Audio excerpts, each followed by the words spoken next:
جنگ سے تباہ حال علاقے غزہ میں روایتی انداز میں اجتماعی افطاری اور سحری کا بھرپور اہتمام کیا گیا۔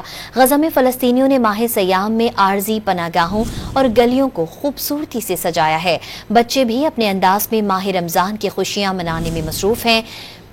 میلوں پھیلا افطار کا دسترخوان دیکھنے والوں کو حیران کر گیا۔ جنگ سے تباہ حال علاقے غزہ میں روایتی انداز میں اجتماعی افطاری اور سحری کا بھرپور اہتمام کیا گیا۔ غزہ میں فلسطینیوں نے ماہ سیام میں عارضی پناہ گاہوں اور گلیوں کو خوبصورتی سے سجایا ہے۔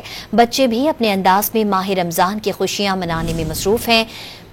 میلوں پھیلا افطار کا دسترخوان دیکھنے والوں کو حیران کر گیا۔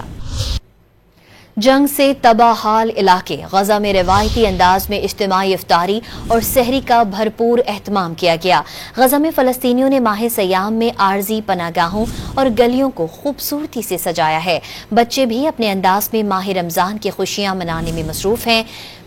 میلوں پھیلا افطار کا دسترخوان دیکھنے والوں کو حیران کر گیا۔